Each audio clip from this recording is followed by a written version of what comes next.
And a good Tuesday afternoon to you. Welcome on into lunch with Claibs and Joe here on claibsonline.com, powered by Gray Bar, driven by Munganass St. Louis Acura and Munganass Burkhart Alton Toyota.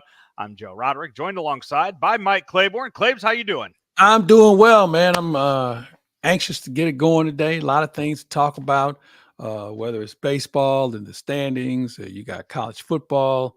The NFL is back, and Blues training camp is about to get underway. So there's a lot going on. I'm looking forward to it. We are doing the show from our homes today. We will be out at Munganass Burkhart Alton Toyota next week. Claibs, I was out I there thought this was our yesterday. studio. I thought this was our studio. You We gotta get that sponsored. Yeah, you find that, and we Right. yeah, we'll do that from there.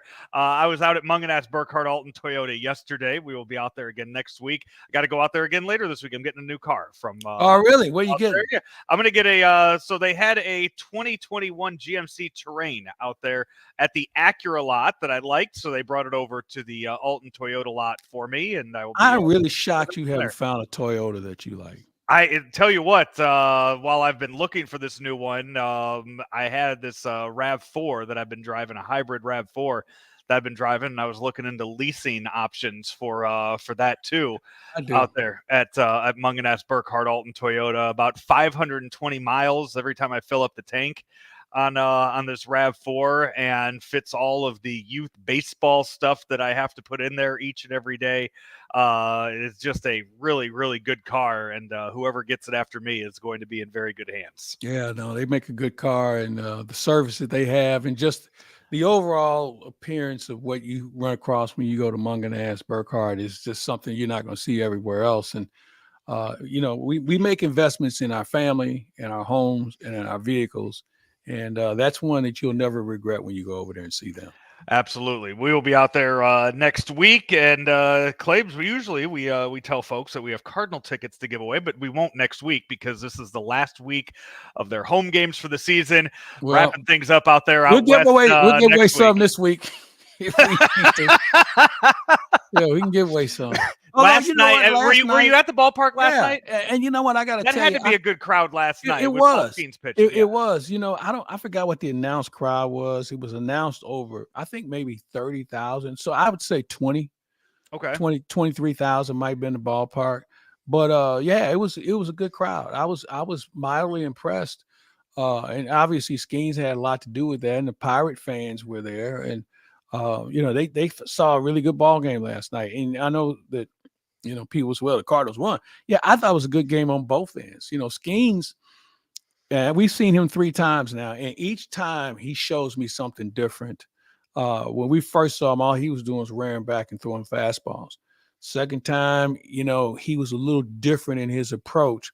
This most recent time, he showed a lot of different pitches with late action, but he didn't show everything in the first inning or the first round of the order. That second round of the order, those are some guys that saw some pitches they hadn't seen before. And I think he's learning how to pitch compared to just being a very good thrower. And I was talking to a friend of mine this morning about, I don't really get excited about young players. I mean, they kind of come and go. But this is a guy that is, in my opinion, worth the price of admission when he pitches because of his variety of pitches, just how he carries himself. Mike Tomlin, I don't know if you saw the clip of him meeting Mike Tomlin the other day. And Tom was like so complimentary of him. He said, I heard how you approach your game day and how you dressed and how professional you are. He said, I'm so proud of you. I mean, he was pumping the guy's tires, and Skeens just kind of walked away like, damn, Tom is talking to me like that. And if you know anything about Mike Tomlin, he's a guy that is all about being an adult, being a professional. And for Tom to be excited about seeing Paul Skeens, I think really says a lot about what he thinks of him and how he could be the future and truly one of the faces of the game. Are you surprised the Pirates haven't shut him down yet? No. For what? Just to say, I mean, look, he's a huge investment in their future success. I'm going to give you 2 words. Steven Strasburg. Right. So he was limited, though. I mean, there was a year that he was in the postseason. You're right. And I think that, listen, these guys, you gotta there's a fine line of babying guys. Here's one thing I think we is why I would continue to pitch him. What has he pitched in less than 60 games in his life? So he needs to work. And so to keep the have a guy on a pitch count at this stage, I think it's counterproductive at this point. I think the fact we've seen too many guys get babied to the point where we want to be careful here. Look, let him pitch. His body will let him know when it's time to slow it down. And I mean, you can monitor that a little bit better now, whether it's velo or location. I mean, it's an easier way to assess a guy's ability than what it was 5, 10 years ago. So I'm all for letting him continue to pitch and letting him continue to learn. So what does he have? Maybe 2 starts left, if that many? Yeah. So why not? I mean, what do you to say, well, he got hurt late in the year. Look, in pitching, you can get hurt late in the year or the first day of spring training. If it happens, it happens. Mhm. So I think it's incumbent upon him to be able to learn how to be more effective throwing other pitches other than the 100 plus mile an hour fastball and being a more of an effective pitcher compared to just coming out here just saying, well, I got to watch my pitch count. I admire the guy and I admire the Pirates for not babying him because you know what? They got enough babies on that team. We'll start at third base. We Stay healthy. we haven't talked since last week. They brought up Thomas Sajacy, and we have seen him play these past few weeks. Jordan Walker called up a few weeks ago, and he has been playing a significant amount. Good look into the future for the Cardinals for 2025. You think so? If they perform well and the Cardinals see stuff out of them, that'll be a way to go next year. I mean, it is a So I guess it's an audition for 2025 is the way. So here's my question. My first question is, where do you play Sajacy? Second base. Where do you play Donovan? What do you do with Gorman? Exactly. That's if you think Thomas Sajacy performs better than Nolan Gorman is a bigger part of your future for what you want out of the team, then you move on or you find somewhere else for Gorman to go. Maybe Gorman goes to third when it's time to move on from Arenado. I know he's played third. I think physically, excuse me, one of the most disappointing things about him this year was I didn't think he was in shape. You know, I mean, he got bigger at second base, not smaller, and his range became limited. Now, can he play third base in the big leagues? Probably so. And I know the Arenado thing, you know, Arenado's got 2 more years on contract. And I don't know anybody who's going to raise their hand and take on $35 million for a guy who might be on the other side of his career. So your options are kind of limited unless you eat some of that contract. And, you know, the Cardinals have gotten teams that eat contracts. I don't know if the Cardinals would do it, but which takes us to this. There are a lot of key decisions that have to be made about this organization and its future. Mm-hmm. It's widely known that John Mozeliak's going into the final year of his contract. And from all indications, he's indicated that maybe he'd like to do something else. Mm-hmm. So do you leave, for lack of a better term, a lame duck executive in a position to shape your future? Because you need a farm director. You need to make decisions on players that you just brought up. You need to make a decision on what the coaching staff looks like. You have a lot of things that are going to have to take place in this offseason, along with working in concert with the marketing department on how to sell this team to fans. When you look at, and maybe you have an answer on this, maybe you just have a thought on this. When you look at John Mozeliak going into his last year, when you say he's going into his last year, is he going into yes, he's going into the last year as president of baseball operations. Mm-hmm. Does that mean that after next year, he's just done? He goes away from the franchise, he goes and does his own thing? Or does he stick around in some sort of role, and that's just how he plays out the rest of his years at a baseball stadium? Yeah, that's a good question, and I think is more than a $64,000 question because there are multiple options here. You touched on some of them. I'm just not sure. I could give you 3 different scenarios that would make sense. And I'm sure there's a fourth and fifth out there. But I just don't know because this is something that we've never gone through before. Just like last year, we've never gone through such a dreadful season. We're now in uncharted territory about leadership of this organization. And you'd have to go back to when Whitey Herzog took over, where there was no real leadership. John Claiborne was the general manager before Whitey came on. Whitey gave him stability. Then Whitey left, and then you had some instability. Well, you had Dal Maxfield, but Dal Maxfield's hands were tied by the brewery at that time. So now they bring in, Joe Torre, and then here come the DeWitts. They buy the team. They hire Walt Jocketty, and Walt Jocketty ran it until he was let go. And then here comes Mo. So we haven't had this very often. And what holds for the future, I just think, man, this will be the most intriguing offseason we've had in a long, long time because it's got to start at the top. This isn't about the manager, okay? I know people, well, we got to get a new manager. Well, you can get a new manager. If he got the same players that you have now, he's going to end up with the same record, if not worse, than what the manager we have now does have. So this has got to be a top decision, starting with DeWitt's and where they go next.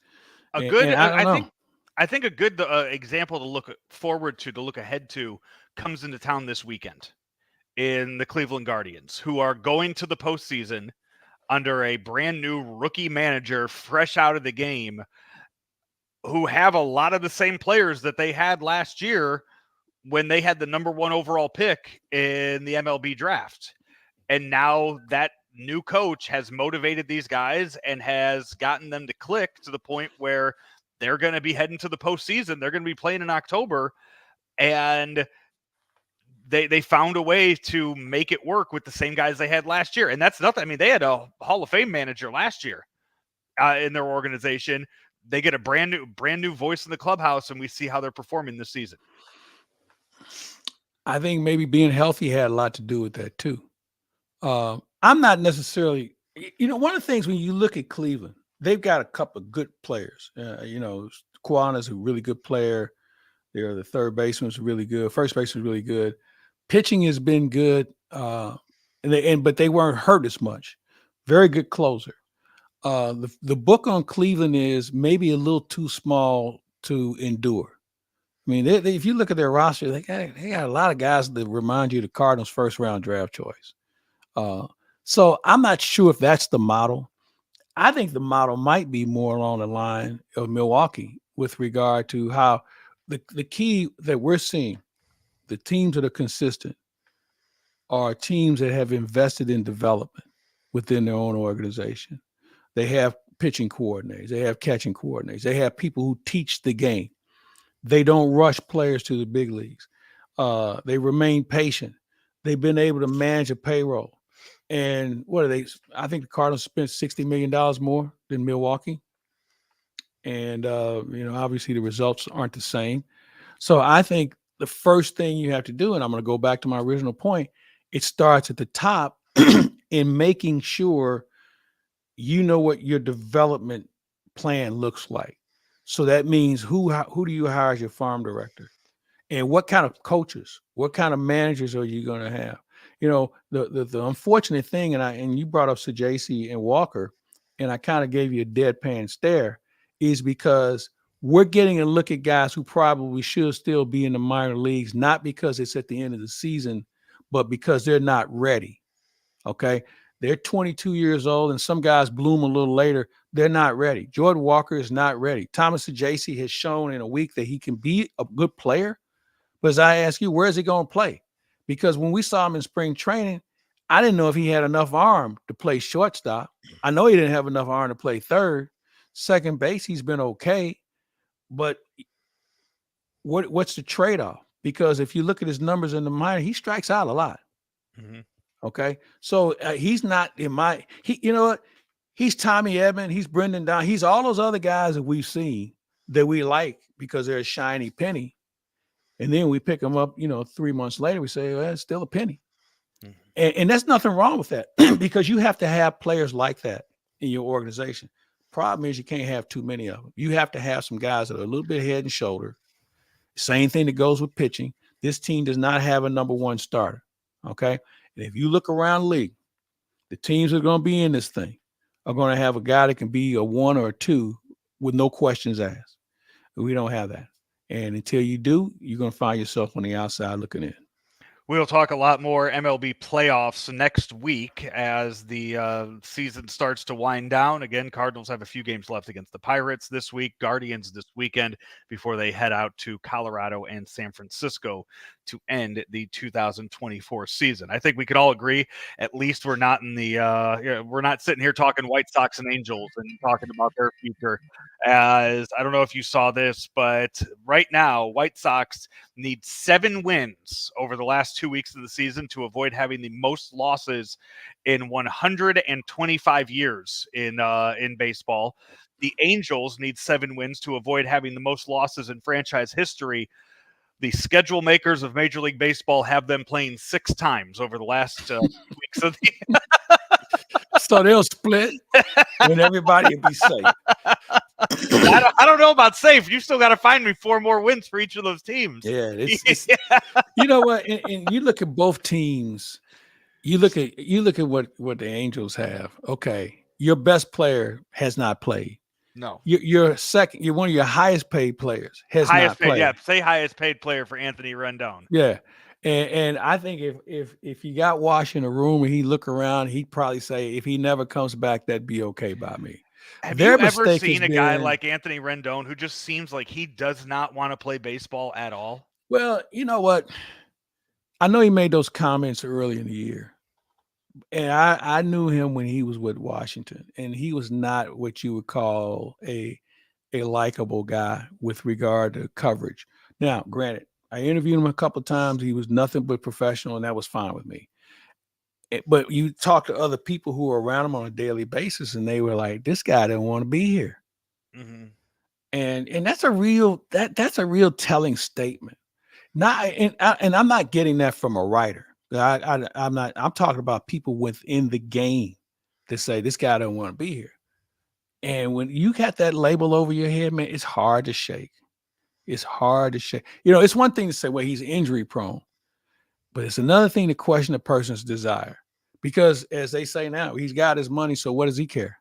Right. You know, we had a situation earlier this year with a player that was not necessarily, he wasn't necessarily a nice guy in this other person's opinion. And so this guy was really upset about it. And I said, man, do you really think he cares what you think? He's got his money. There's nothing you can do or nothing you can say or nothing you can write about this person that he could give a damn about. Because once you have it and you have that security for yourself and your family, you don't care about anything else, at least on the surface.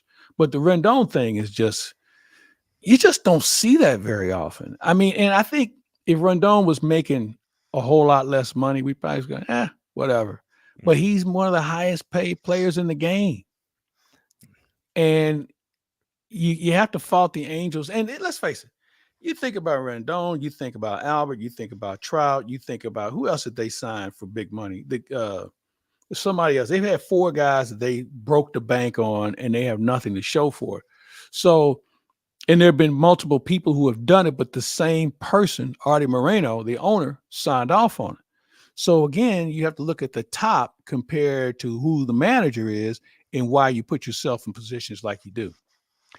One more thing, baseball related, just if for those that might have missed it, Wednesday, the Cardinals will be honoring the career of Matt Adams, won a contract with the Cardinals as he officially announced his retirement. He's kind of been bouncing around minor leagues, independent ball, trying to get another chance in Major League Baseball, and finally has called it quits. Matt Adams, a guy that gave the Cardinals one really great memory back in the early, or I guess in the what was it, about 2011? No, 2012. Whenever the home run against Kershaw, still a great Cardinal memory over the past 10, 15 years. Yep, yeah, you're right. And I think he's also on a World Series team with Washington as well. But when you look back at him, great player. He got his 10 years in the big league, so he's whole. And I'm going to go back to something I said to you earlier about development. So Matt Adams is a guy that I'm hiring, and I'm putting him in Florida with my rookie players because he's seen it all. He's seen the highs and he's seen the lows.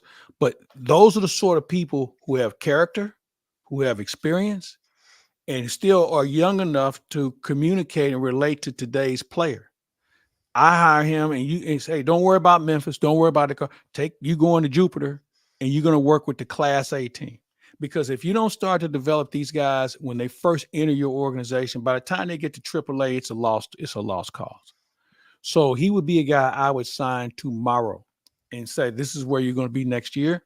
Don't worry about it. And he would be a guy that would have a guarantee no matter who the next farm director is going to be. Because at least he has an semblance of what the Cardinal way used to be. Yeah. And that's what we're trying to get back to.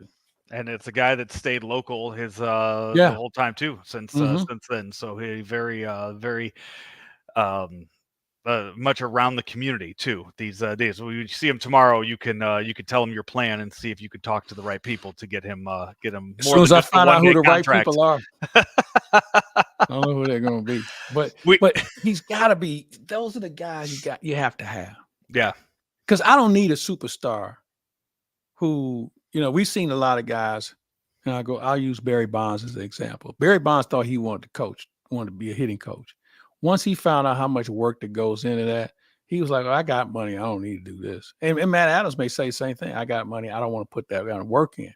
But then you have guys who still want to be engaged in the game, and they turn out to be pretty good coaches and sometimes good managers. And I would think Matt Adams would be a very good guy if you have people around him who can show him the way as far as how the game should be taught and played. This is Lunch with Claibs and Joe. Didn't expect to go 20 plus minutes on baseball talk at this point in the Cardinal season, but here we are. A whole lot of football talk is coming up ahead right here on Claibs Online. Nobody wants a surprise in their jelly donut. That's because the middle is the most important part. At Graybar, we're at the middle of electrical and datacom jobs across the country, connecting installers, facility managers, and business owners with smart solutions for their most challenging projects, which means stocking and delivering crucial products on time and on budget, with no surprises, thanks to our nationwide logistics network. Yep, Graybar does that. Who does this? Back here, Lunch with Claibs and Joe, powered by Graybar, driven by Munganess St. Louis Acura. Joe Roderick, Mike Claiborne with you for the next half hour or so. Claibs, week 2 of the NFL season is in the books. Monday Night Football last night gave us one of many surprises in our week 2 games, with the Atlanta Falcons coming back and beating the Philadelphia Eagles in that matchup. I think that was down to like a 7% chance to win at some point in that game last night, but the Falcons and Kirk Cousins able to pull it off. Yeah, I mean, there were a lot of situations last night where the Eagles could have put the Falcons away, but they stuck around. The defense made a couple of good plays for them. Obviously, the touchdown catch was one. They went up against one of the better corners in the game and he just got beat. All right. He was out there on an island and he got beat. He took the fake inside and he went out. But I'm sure people will circle the Saquon Barkley drop. And I've said this before, and we talk about it all the time. Listen, man, I expect these sort of things to happen in the first 3 to 4 weeks of the season because they're not football ready. I'm sorry. Mini camps, OTAs, all that other crap that you talk about, you got to get out on the field and you got to play. You got to have some contact. You have to quit running around in shirts and shorts. And I know they said, well, we're trying to save the players for the whole season. I get it. But as you see, it costs you games at the beginning of the year. It costs you games. One of the teams that has gotten into a very early hole, and another one of the surprises, I think, of week 2, Baltimore Ravens losing to the Vegas Raiders at home, too, in Baltimore, I think is the biggest shock of that. And falling to 0-2. First, we saw the opening Thursday game where they missed tying it by about an inch. And now this one. I still think Ravens probably aren't in trouble. They still seem like a team that's good enough to build up enough wins to find themselves in the playoffs. But going down 0-2, there has to be some panic in that room. You mean the same panic that's going on in Cincinnati? I think there's more panic in Cincinnati. I would think so.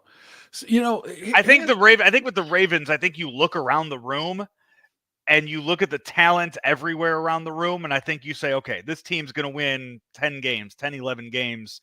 Yeah, we got down into an 0-2 hole. The Bengals, I could see that maybe falling apart a little quicker. Well, the Bengals have a real good dearth of talent. The problem is they don't have enough talent along the line with regard, if they have an injury or a guy that's down for an extended period of time, they're in trouble. They don't have plug and play. But they've got a really good quarterback. They got to keep healthy. Same thing with Lamar. I think these two teams mirror each other in a division. When you think about those two teams, and here's Pittsburgh, they've found a way to beat up a couple of teams along the way. I think that's still one of the most interesting divisions in all of the NFL. It's amazing though how we are so obsessed with quarterback play at this time of the year. You look around the league and everybody's grousing about the quarterbacks. And I go back to my original point about not getting enough legitimate reps in. And it's interesting how you can take some quarterbacks, you got to bench them, you can't play them. And then you look at a Daniel Jones, who's awful. You look at the kid down in Jacksonville, who's average. But we'll sit this other kid in Charlotte. And nobody talks about he has no help. Right. That offensive line is embarrassing. And they had a chance to fix it and they didn't in the draft. So it's one of those situations where we have become such subjective fans about our teams or our players because of fantasy football that it really skews the whole dynamic of what the game should be all about. The situation now with the Carolina Panthers, they announced that they're going to be benching Bryce Young. They're going with Andy Dalton, veteran Andy Dalton, as the quarterback. Andy Dalton, I want to say, is about as old as I am. He will give no help to the future of that franchise at all. He's really he should just be there to teach Bryce Young and come in if Bryce Young gets hurt. There is no reason to be moving. I agree with you. I think they pushed the panic button. I think also that comes into play is maybe they're trying to let Bryce Young push the reset button and watch a little bit compared to feeling like the weight of the world is on him. That's such it's kind of a train wreck, in Charlotte for all the wrong reasons. They haven't drafted as well up front. They've got some interesting players, but they just haven't been able to turn the corner yet. And, Bryce Young is going to take a pounding again until they fix that front line or establish a legitimate running game. But, there's some teams that I think, man, it can get out of hand quick if they don't watch it. And we already talked about Charlotte. I'll tell you another team, Denver better watch out. They better watch out. They could be in a hole quick. I think the Giants have already indicated that they are already taking on water. So there are some teams out there that can see this thing blow up like that. And all of a sudden now you're playing for the first pick in the draft. And I don't know who the first pick is going to be, but I can tell you this. He ain't going to be able to say the team that drafts him.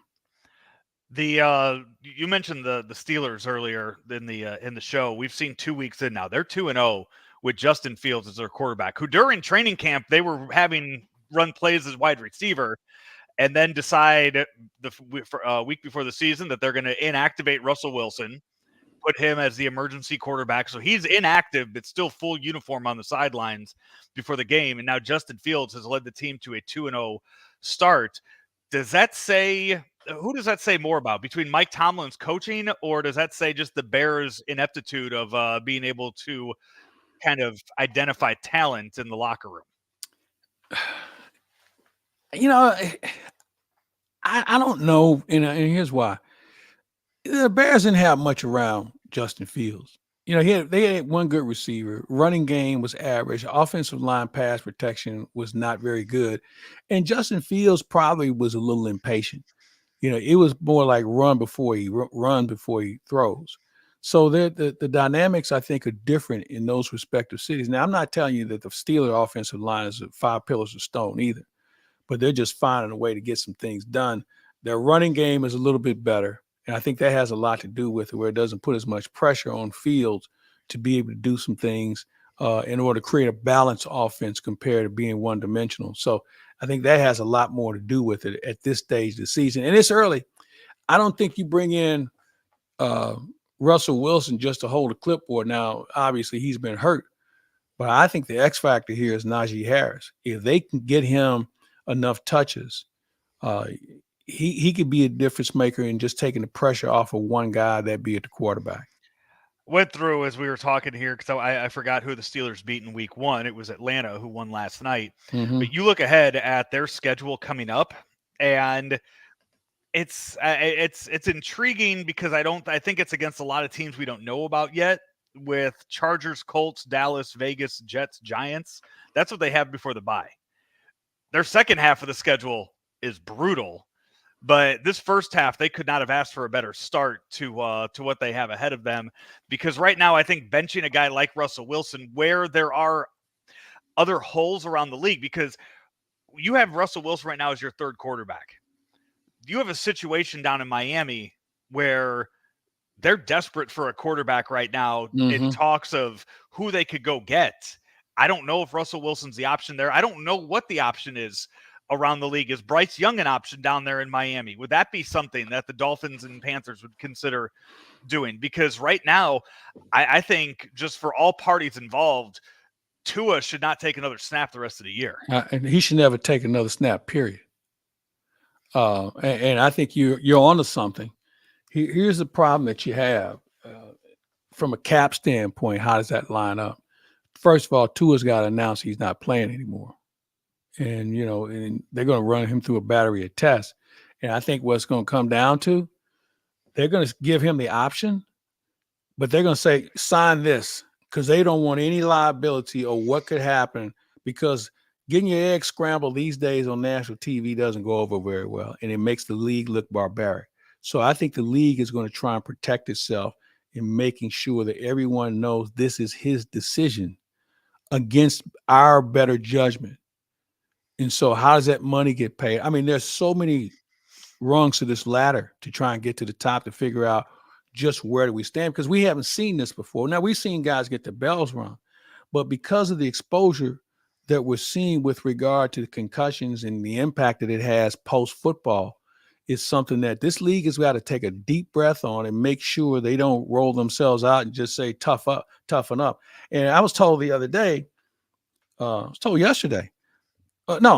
Saturday, about his helmet. He has a special helmet that there's only a handful of them that are made to protect him even more because of concussions.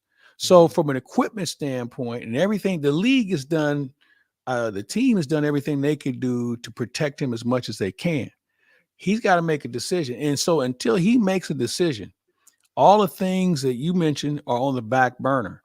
But we know this. Miami can't win with the other guy.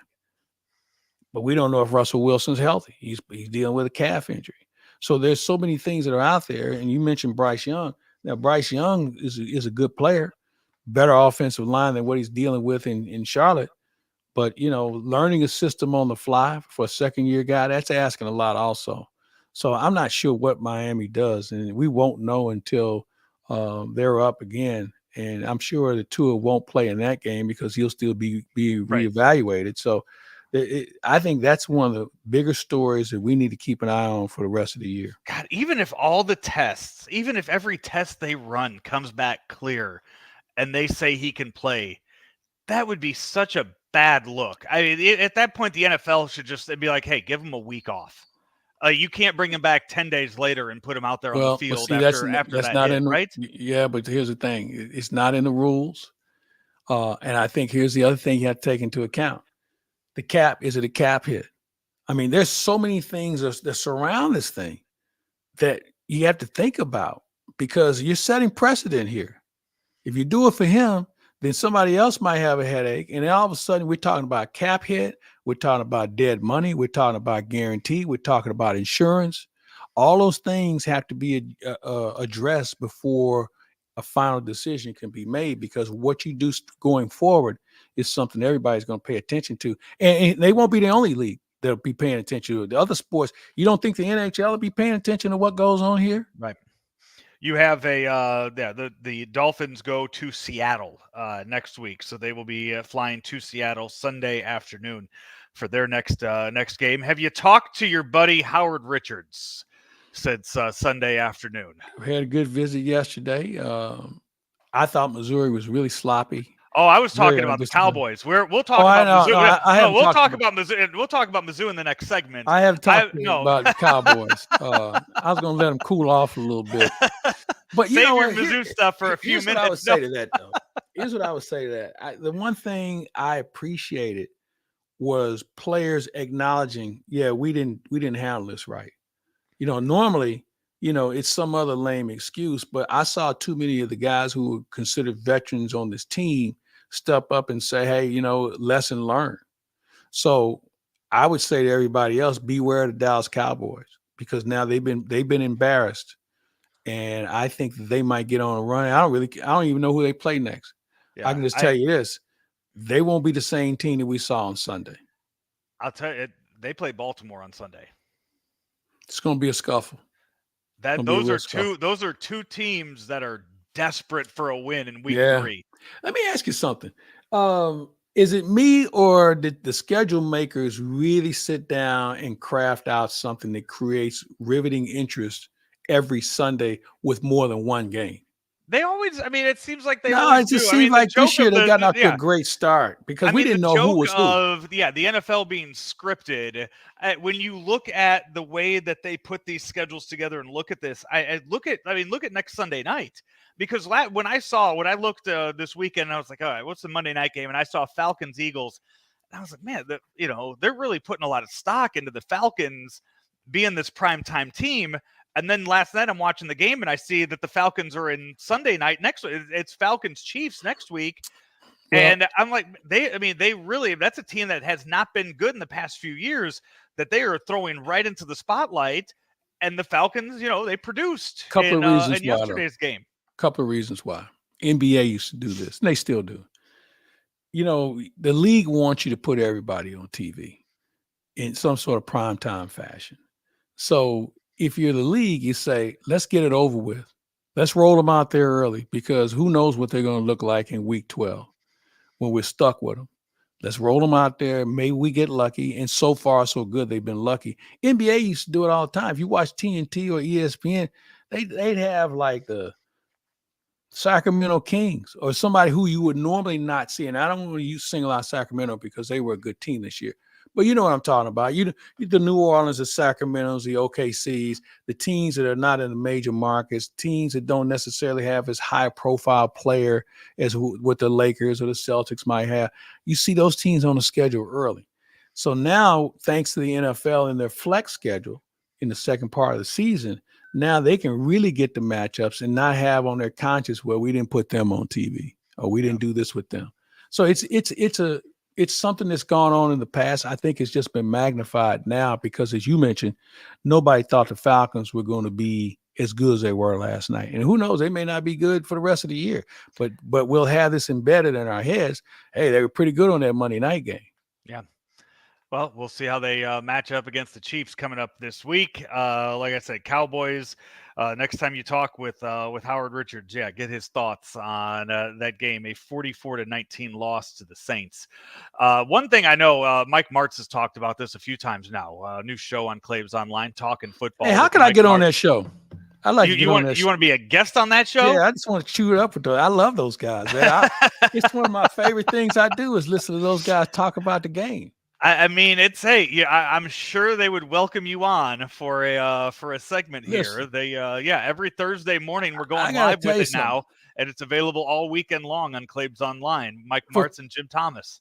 Not just because they're on our site, but the bottom line is these guys are talking legitimate, I hate the term hardcore, but football that we can understand and relate to. It's They not both know any the kind of, game. it's not some made up, over the top, guys It's screaming at each other type yeah, stuff. Yes, it is not that made for it. If you want to listen to two guys talk about the game from one guy that has covered it for decades and another guy that has been there on the sidelines in decades, you are getting inside information on what to expect. I'm glad you brought up this other thing. These pregame shows are pretty hard to watch now. I Haven't think watched. I couldn't tell you the last time that I've watched. I mean, I sit there now, and at 11:58, I will turn on the Red Zone channel, knowing that they're about to kick off. yeah, and obviously, my James Brown's been a good friend for a long time. I knew him obviously when he was at Fox. Was just with Chris Long not long ago, and we talking about his dad. Big Boy is his nickname, and I knew him a little bit. Knew Terry Bradshaw a little bit. But the rest of the newcomers, and there's nothing against them. Listen, every show can't be inside the NBA. Okay, it is what it is. That's a unique concept. I don't mind guys having fun with the show, but there comes a point where maybe there's not enough substance. And I know that each network has their insider, and he gives you some tidbits, and that's great. But man, it just I don't know. I can't put my finger on why it does not intrigue me anymore. And that's unfortunate because when I used to watch the game, Brent Musburger and Herb Cross and Jimmy the Greek and Jane Kennedy, which, by the way, I don't know if you saw that documentary they did on You Are Looking Live right The before Jimmy the Super Greek Bowl. one, No, or it's the Brent Musburger, the history of that show. no. It's must watch. It won an Emmy Award. It was that good. But that's how we learned the game. That's how we kept track of things. And to listen to Musburger, and I'm serious, if you haven't watched it, find it, and you will be fascinated about how they used to do things leading up to where we are today with regard to pregame shows. You mentioned, by the way, must watch, and we'll take a break here in a second. And when we come back, we'll talk college football here, Claibs.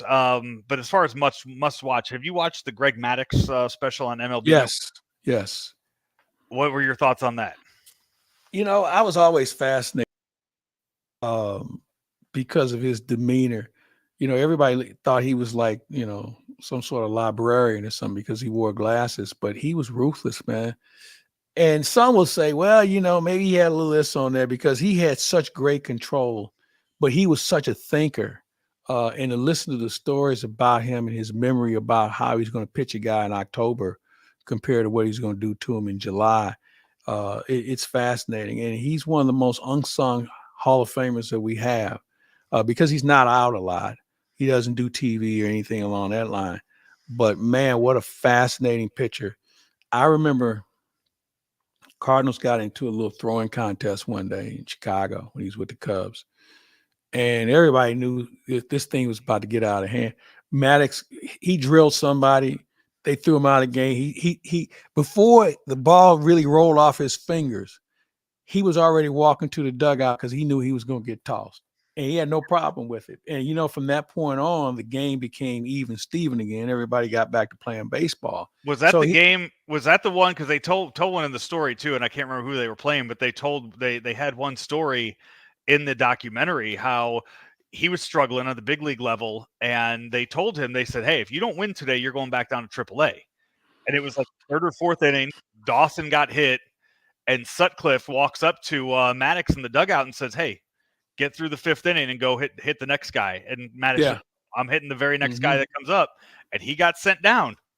And he said the whole team, the whole organization had a lot of respect for him, knowing that he just cost himself a job. That was it. Yeah. So, he's a fascinating guy. And I'm glad that somebody thought enough to do something on him because he's one of the great pitchers that nobody talks about. The way that guy, he would paint a corner. And once he knew he could get that strike, it'd be just a little bit further out. There was so many guys that struck out on balls that weren't even in strike zone. Mm-hmm. And he worked quick too. I mean, Maddux was one of those guys. He didn't need pitch clock. He was a rhythm guy. And if you stepped out on him, that's fine. He still can get you out. He was a really fascinating guy to watch. Claibs, we are going to take a break. When we do that, your camera looks like went out on my end here and on the broadcast. So going to need you to reset your camera, reset your connection here, because when we come back, we'll wrap things up talking a little bit of college football and the 3-0 Mizzou Tigers. So there you go. You're back How's that? already. That's much better. We will take a break. Be back in 30 seconds right after this. Are you ready for a challenging and rewarding career? There are quality jobs in the construction industry. I got out of college and my career choices were very limited, and this provided me with a plan for the present and the future at the same time. I actually have a bachelor's degree in psychology, and I was making less than I make as a first-year apprentice painter. I didn't go to college. I have no college debt. I make more money than the majority of people I know that went to college. Take your first step towards a rewarding career. Visit stlouispdf.org. Back here, final few minutes of lunch with Claibs and Joe here on ClaibsOnline.com, powered by Graybar, driven by Munganess St. Louis Acura.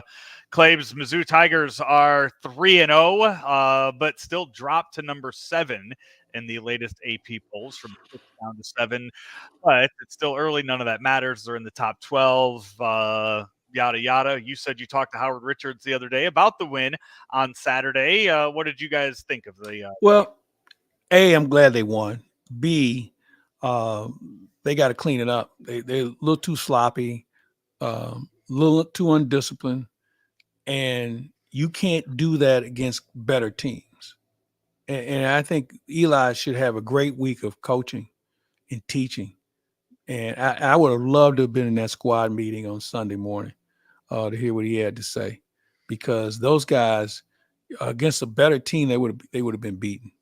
I mean, you know, but they have enough talent. Listen, this team's got talent, especially in the offensive line.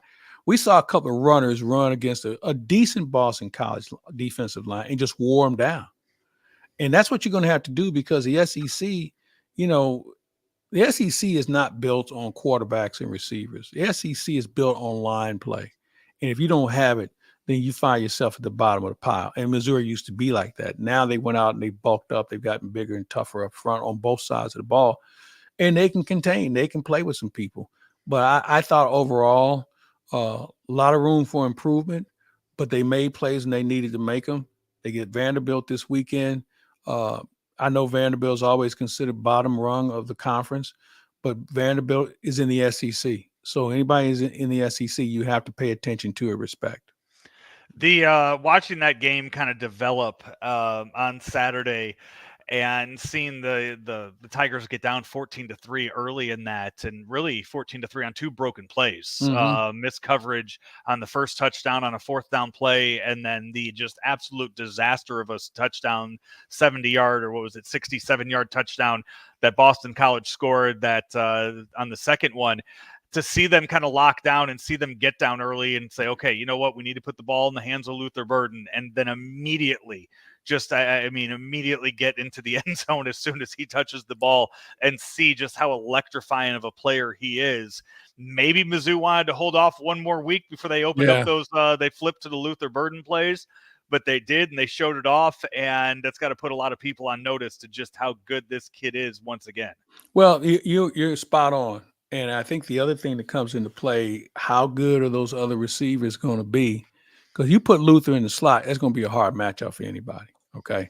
But if your running game is established also, that means that, you know what, they may have to put 8 in the box. And if you put 8 in the box against Mizzou, then you're going to see some receivers just running crazy. So they have options. But I think you make a very astute observation about not opening up the Luther playbook too early.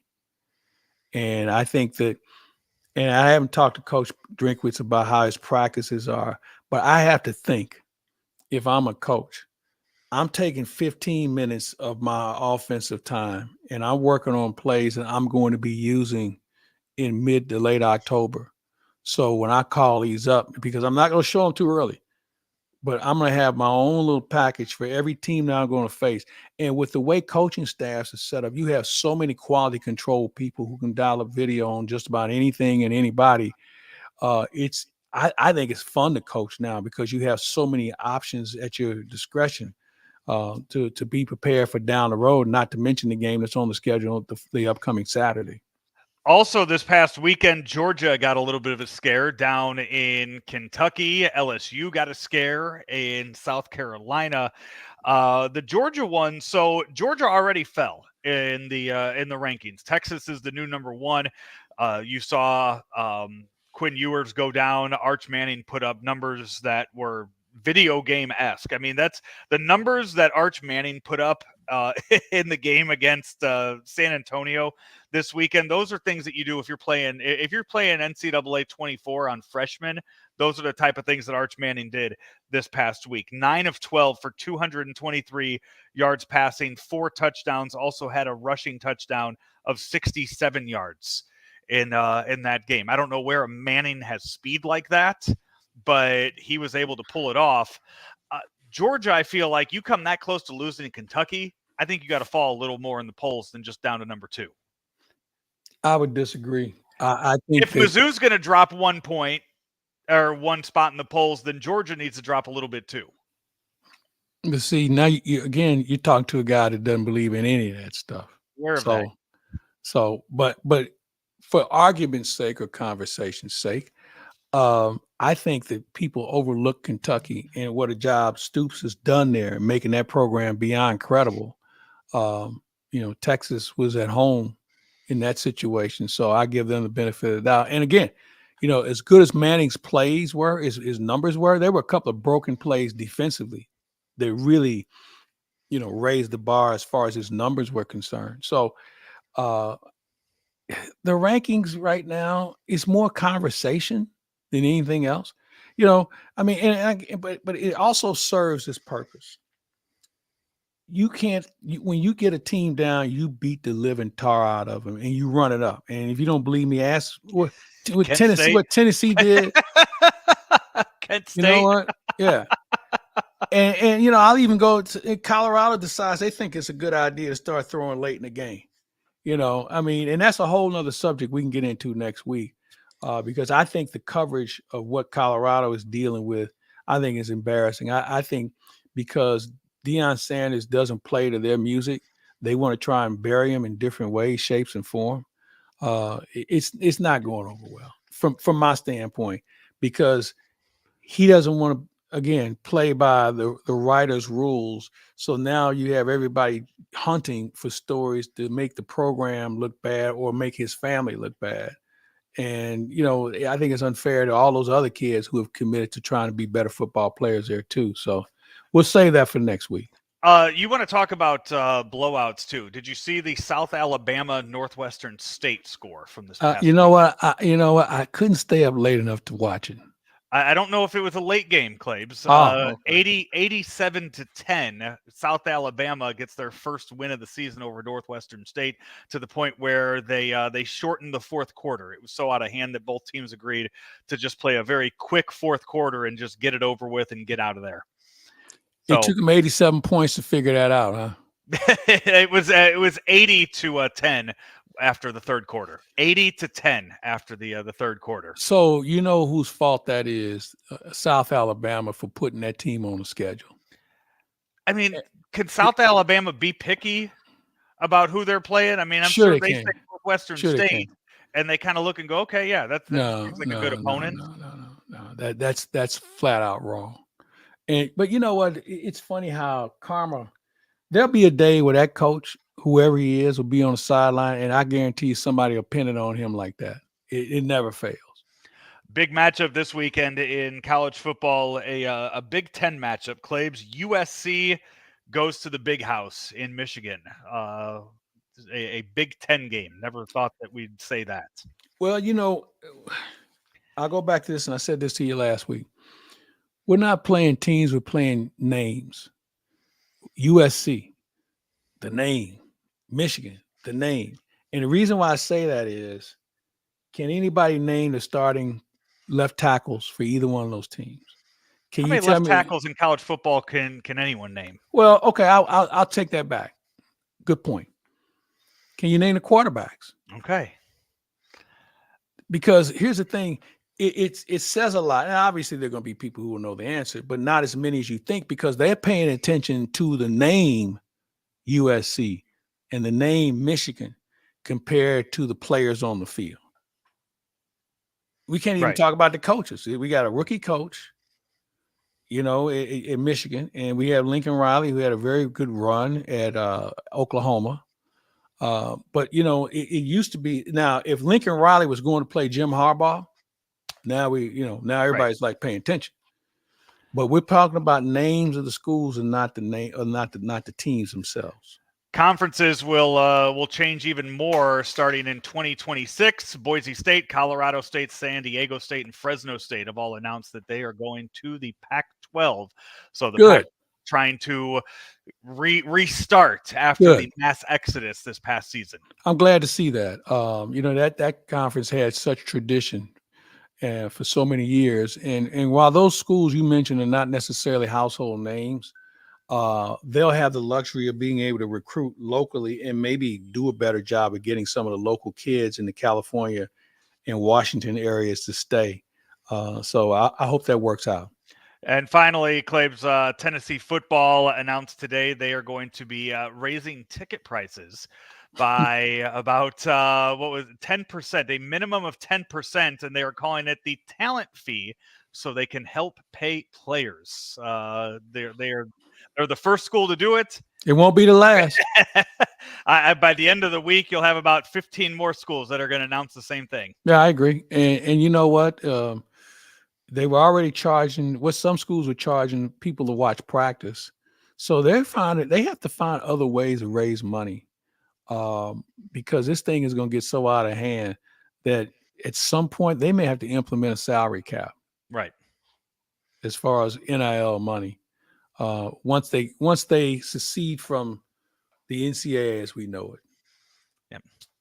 That's going to do it for our show today, Claibs. Your last week of Cardinal baseball for the 2024 season.